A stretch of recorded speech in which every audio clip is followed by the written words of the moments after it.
Doctor ortho Ayurvedic oil and capsule. अब दर्द भी घुटने टेक। शिक्षा मंत्री धर्मेंद्र प्रधान ने दिया इस्तीफा। कहा, पिछले 10 दिन का घटनाक्रम देखकर मेरा मन दुखी है। ये मेरे लिए व्यक्तिगत प्रतिष्ठा का विषय नहीं। सोनम वांगचुक बोले, ये लोकतंत्र की जीत।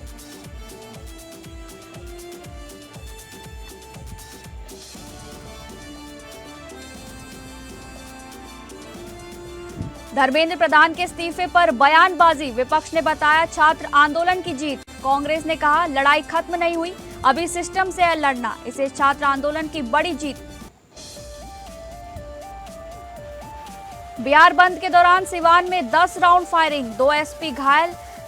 छपरा सीतामढ़ी में गाड़ियां जलाई, 9 जिलों में पत्थरबाजी लाठीचार्ज।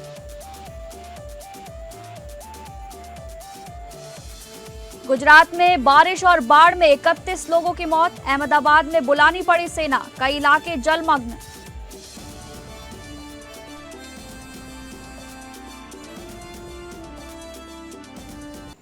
नमस्कार, आप सभी का बहुत बहुत स्वागत है इस बुलेटिन में। मैं हूं आपके साथ शालिनी राणा। शुरुआत करेंगे बुलेटिन की, जहां कॉकरोच जनता पार्टी की तरफ से पेपर लीक के खिलाफ शुरू किए गए आंदोलन का असर देखने को मिला है। देश की सरकार जेन ज़ी के आगे झुक गई है और शिक्षा मंत्री धर्मेंद्र प्रधान ने इस्तीफा दे दिया है। इस संबंध में शिक्षा मंत्री धर्मेंद्र प्रधान ने एक्स पर ट्वीट कर इस्तीफे की जानकारी साझा की है। इस संबंध में उन्होंने कहा कि मैंने अपना त्याग पत्र प्रधानमंत्री नरेंद्र मोदी को भेज दिया है। मैंने पहले दिन से ही इसकी जिम्मेदारी ली है और इस परिस्थिति से कभी मुंह नहीं मोड़ा। पिछले 10 दिन का घटनाक्रम देखकर मेरा मन दुखी है। ये मेरे लिए व्यक्तिगत प्रतिष्ठा का विषय नहीं है। प्रधान ने कहा कि जंतर मंतर पर और देश में जो स्थिति बनी है उसका राष्ट्र विरोधी ताकतें लाभ न उठाएं, देश की एकता बनी रहे। इसके अलावा उन्होंने नोट पोस्ट किया कि जिसमें लिखा है, पिछले 4 दशकों से अधिक समय से छात्र, शिक्षक और शिक्षा सुधार के लिए मैं समर्पित रहा हूं।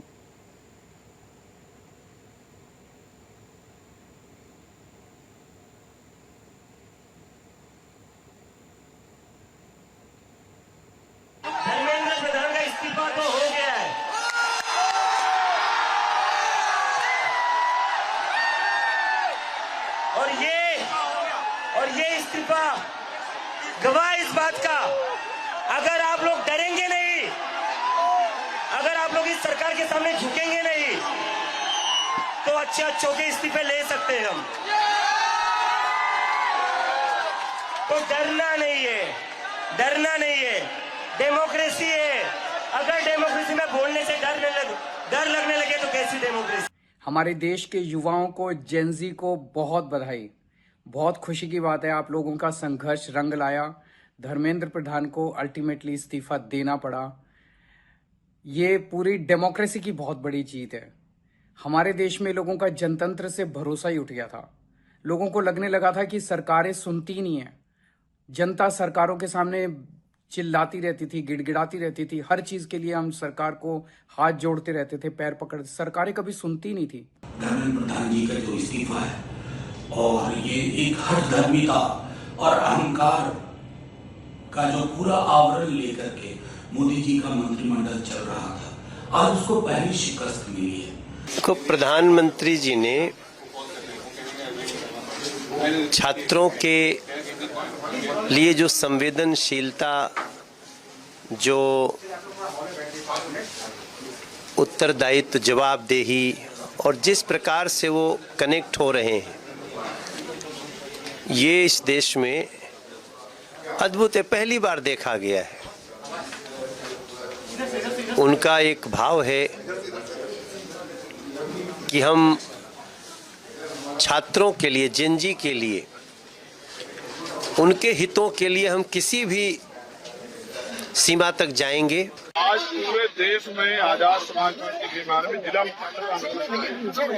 और मैं भी जिले के खाते में शामिल होने के लिए यहाँ आया।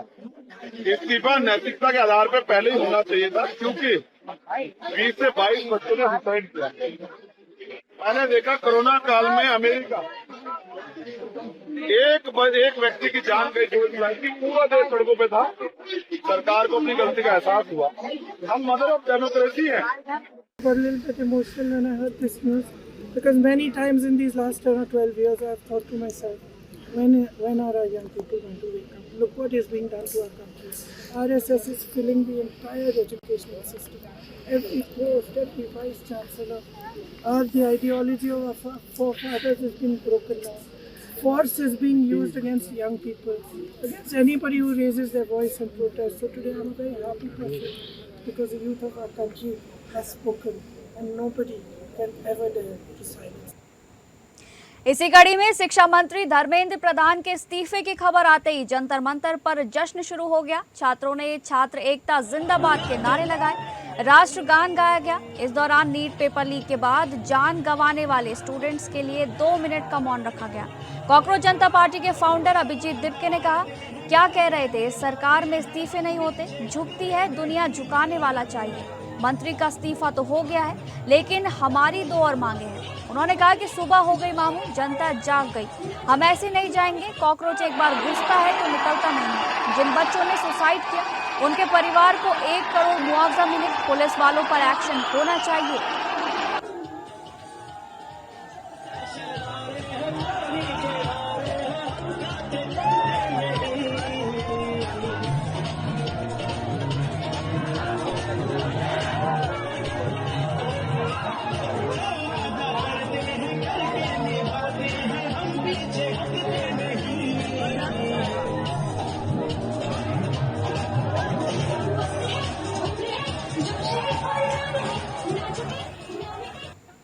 अगली खबर का रुख करेंगे। बिहार बंद के दौरान छात्रों का प्रदर्शन उग्र हुआ है। राजधानी पटना समेत सिवान, लखीसराय, औरंगाबाद, दरभंगा और अन्य जिलों में प्रदर्शन के दौरान पुलिस और प्रदर्शनकारियों के बीच टकराव देखने को मिला।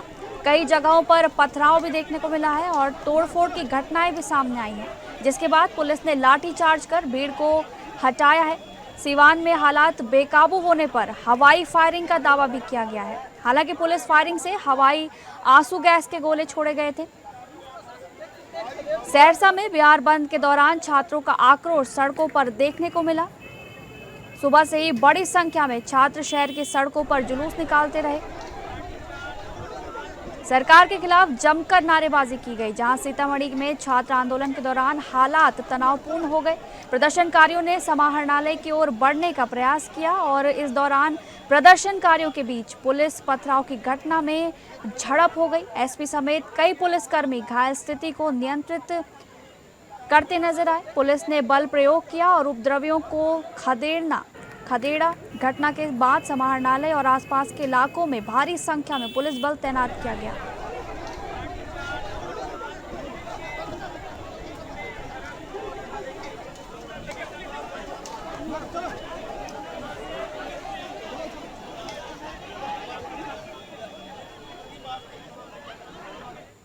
अगली खबर, फतेहपुर दौरे पर पहुंचे उत्तर प्रदेश के मुख्यमंत्री योगी आदित्यनाथ ने 489 करोड़ रुपए से अधिक की 125 विकास परियोजनाओं का लोकार्पण और शिलान्यास किया। इस दौरान उन्होंने विकास कार्यों का जिक्र करते हुए समाजवादी पार्टी और कांग्रेस पर जमकर निशाना साधा। सीएम योगी ने कहा कि पहले फतेहपुर पिछड़े जिलों में गिना जाता था, लेकिन डबल इंजन सरकार ने विकास की नई तस्वीर पेश की है। फतेहपुर में 489 करोड़ रुपए से अधिक की 125 विकास परियोजनाओं के लोकार्पण और शिलान्यास कार्यक्रम को संबोधित करते हुए मुख्यमंत्री योगी आदित्यनाथ ने विपक्ष पर तीखा हमला बोलते हुए कहा कि वर्ष 2017 से पहले फतेहपुर प्रदेश के सबसे पिछड़े जिलों में शामिल था और विकास के लिए मिलने वाले संसाधनों का सही उपयोग नहीं हो पाता था। उन्होंने आरोप लगाया कि तत्कालीन सरकारों के दौरान विकास और रोजगार दोनों प्रभावित हुए। सीएम योगी ने कहा कि वर्ष 2012 से 2017 तक के बीच हुई भर्तियां विवादों में रहीं, जबकि वर्ष 2017 के बाद उनकी सरकार ने पारदर्शी प्रक्रिया के तहत प्रदेश में 9 लाख से अधिक युवाओं को सरकारी नौकरियां उपलब्ध कराई हैं। पेपर लीक और नकल माफिया के मुद्दे पर मुख्यमंत्री ने कहा कि केंद्र सरकार ने छात्रों के भविष्य की सुरक्षा के लिए कड़े कानून लाने का फैसला किया है। उन्होंने आगे कहा कि प्रस्तावित कानून के तहत नकल माफिया के खिलाफ सख्त सजा और भारी जुर्माने का प्रावधान किया गया है। इन्होंने युवाओं का शोषण किया, छात्रों के सामने अंधकार में जीवन दिया था, पूरी की पूरी पीढ़ी के भविष्य के साथ खिलवाड़ किया था। आज जो समाजवादी पार्टी और कांग्रेस किस प्रकार की घड़ियाली आंसू बहाने का काम कर रही है।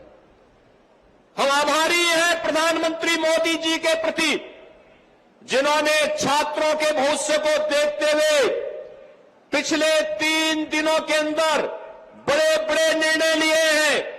उन्होंने कहा था, प्रधानमंत्री मोदी जी ने घोषणा की और केंद्रीय कैबिनेट ने कल निर्णय लिया कि छात्रों के भविष्य के साथ खिलवाड़ करने वाले नकल माफिया को कम से कम 10 वर्ष की सजा और 10 करोड़ रुपए तक की फाइन की व्यवस्था करेगी।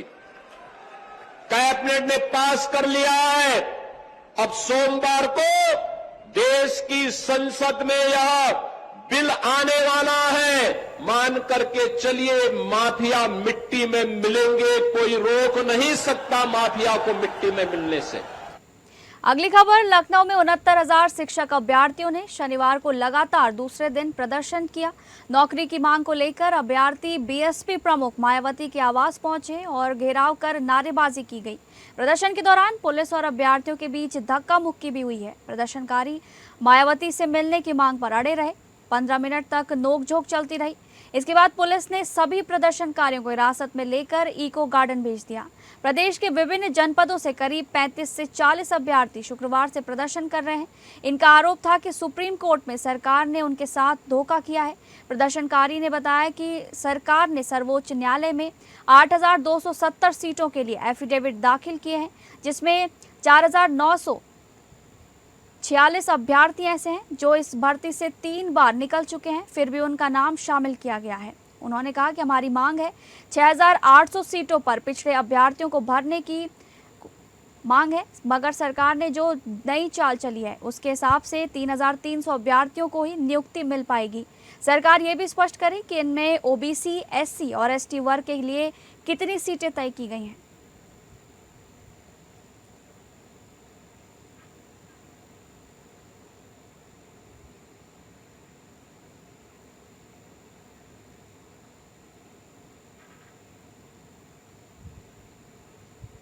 झारखंड के मुख्यमंत्री हेमंत सोरेन ने रांची में उत्पाद एवं मद निषेध विभाग के कामकाज की उच्च स्तरीय समीक्षा की। बैठक में उन्होंने अधिकारियों को राज्य में अवैध शराब के निर्माण, भंडारण, परिवहन और तस्करी पर पूरी सख्ती से रोक लगाने के निर्देश दिए।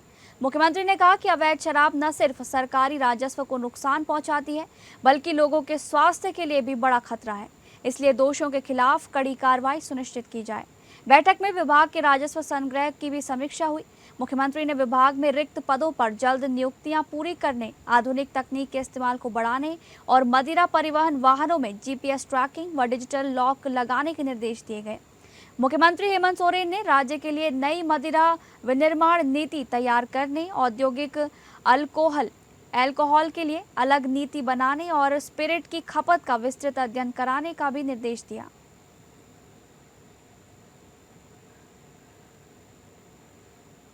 वहीं झारखंड लोक सेवा आयोग यानी कि जेपीएससी की विभिन्न प्रतियोगी परीक्षाओं में कथित अनियमितताओं को लेकर भी सियासत तेज हो गई है। बीजेपी ने आयोग के पूर्व अध्यक्ष एक ख्यांगते की गिरफ्तारी की मांग करते हुए मुख्यमंत्री हेमंत सोरेन से तत्काल कार्रवाई करने की अपील की है। पार्टी ने आयोग के एक सदस्य को पद से हटाकर उनकी संपत्ति की जांच कराने की भी मांग उठाई है।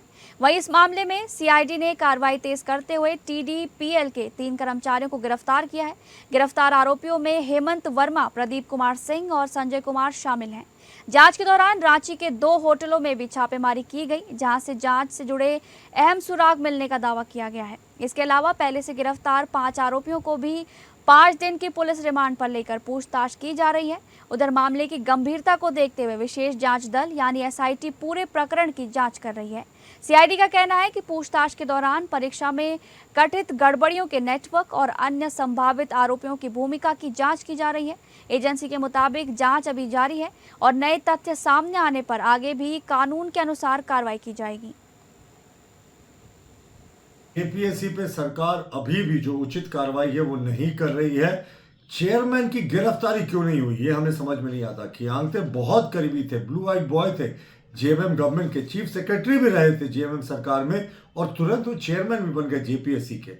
और उनकी रिस्पॉन्सिबिलिटी इस तरीके से बनती है कि उन्होंने अकेले रिजल्ट पे साइन किया था, 3 सदस्यों ने डिसेंट करते हुए नहीं किया था। और Shweta Gupta assistant examination controller, जिनकी गिरफ्तारी हो चुकी है साहब, उनका तो मई में तबादला हो गया था, खियांगते जी ने उनको रिलीव नहीं किया था, तो कॉन्स्पिरेसी एंगल में तो सीधे वो दोषी हैं। छापेमारी से कुछ नहीं होगा, मुख्यमंत्री जी इनकी गिरफ्तारी कीजिए। अगली खबर का रुख करेंगे, जहां IRCTC श्रद्धालुओं के लिए 4 ज्योतिर्लिंग और शिरडी साईं बाबा के दर्शन कराने वाली विशेष भारत गौरव पर्यटक ट्रेन लेकर आ रहा है। ज्योतिर्लिंग दर्शन एवं श्री साई दर्शन यात्रा के तहत ये ट्रेन 1 सितंबर 2026 को रक्सौल से रवाना होगी।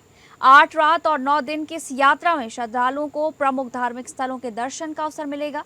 इस यात्रा के दौरान उज्जैन में महाकालेश्वर और ओंकारेश्वर, नासिक में त्रयंबकेश्वर, शिरडी में साईं बाबा मंदिर और छत्रपति संभाजी नगर में गृष्णेश्वर ज्योतिर्लिंग के साथ विश्व प्रसिद्ध एलोरा की गुफाओं का भ्रमण कराया जाएगा। ये यात्रा भारत सरकार के देखो अपना देश और एक भारत श्रेष्ठ भारत अभियान के तहत संचालित की जा रही है। इस विशेष ट्रेन में रक्सौल, सीतामढ़ी, दरभंगा, समस्तीपुर, मुजफ्फरपुर, हाजीपुर, पाटलिपुत्र, आरा, बक्सर, दिलदार नगर, पंडित दीनदयाल उपाध्याय जंक्शन और प्रयागराज छिवकी समेत कई स्टेशनों से यात्री सवार हो सकेंगे। पैकेज में रेल यात्रा, होटल में ठहरने की सुविधा, भोजन, स्थानीय परिवहन, दर्शनीय स्थलों का भ्रमण, यात्रा बीमा, ऑनबोर्ड सुरक्षा और IRCTC की अतिथि सेवाएं शामिल रहेंगी। नहीं, अगर तो रात्रि जो है ट्रैवल के टाइम में पड़ रहा तो वो अपने कोच में मतलब रुकेंगे, और जहाँ पे जैसे कि पहुँच गए हैं स्टेशन पे, अब जो है वहाँ पे दर्शन करना है, तो वहाँ पे भारत गौरव पर्यटक ट्रेन लॉन्च कर रहे हैं। लेकिन 1 सितंबर से 4 ज्योतिर्लिंग और साईं मंदिर, उसके अलावा अजंता एलोरा केव्स का दर्शन कराएगी। ये ज्योतिर्लिंग ये भारत गौरव पर्यटक ट्रेन जो है, पैकेज कोड जिसका DG32 है, यह रक्सौल से शुरू। अगली खबर, गुजरात में भारी बारिश और बाढ़ का कहर जारी है। भारी बारिश के कारण जनजीवन पूरी तरह अस्त व्यस्त हो गया है। पिछले 48 घंटों में बारिश और तेज बारिश के कारण राज्य भर में 30 लोगों की जान जा चुकी है। अहमदाबाद में गुरुवार को 296 मिमी बारिश दर्ज की गई। ये बीते 100 वर्षों में एक दिन की चौथी सबसे अधिक बारिश है, जिससे शहर के कई इलाके और कॉलोनियां पूरी तरह जलमग्न हो गई हैं। सेना के जवानों ने राहत कार्यों में मदद की और 200 से ज़्यादा लोगों को बचाया गया है। अहमदाबाद के बोपल इलाके में बने बेहद आलीशान कॉम्प्लेक्स सेंटोसा पार्क्स में पानी में डूबे बंगलों से 50 से अधिक लोगों को नाव के जरिए सुरक्षित निकाला गया है। दक्षिण गुजरात में भी बारिश के कारण स्थिति गंभीर बनी हुई है। बाढ़ में फंसे हुए लोगों को निकालने के लिए राहत बचाव टीम ने हेलीकॉप्टर की मदद से लोगों को निकाला गया है। बाढ़ के कारण गुजरात में रेल सेवा बुरी तरह प्रभावित है। बाढ़ के कारण 50 से अधिक ट्रेनें रद्द की गई हैं। मध्य प्रदेश और राजस्थान तथा बुंदेलखंड की नदियों का पानी आने से यमुना का जलस्तर बढ़ रहा है। हालांकि पानी में बढ़ोतरी मामूली ही हो रही है। वहीं गंगा का जलस्तर घट रहा है, जबकि टोंस, बेलन, गोरमा, टुडियारी और लपरी नदियां का जलस्तर बढ़ा हुआ है।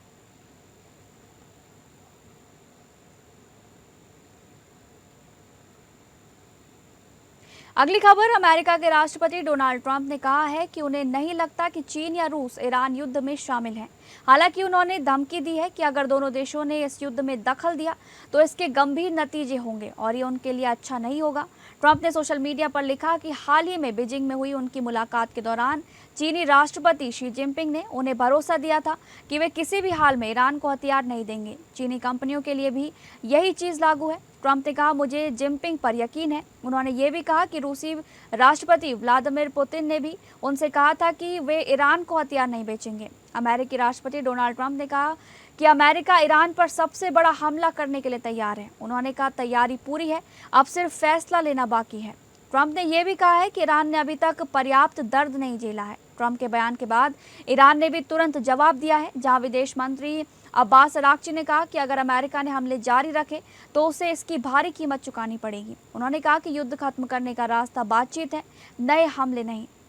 ट्रंप ने कहा कि यूक्रेन जंग के बावजूद उनके पुतिन से बातचीत जारी है। उन्होंने ये भी कहा कि अमेरिका सीधे यूक्रेन को हथियार नहीं बेचता बल्कि नाटो देशों को बेचता है। नाटो देश इन हथियारों की पूरी कीमत चुकाते हैं। ईरान ने शुक्रवार को कुवैत में मौजूद अमेरिका के 3 सैन्य ठिकानों पर भी ड्रोन हमला किया है।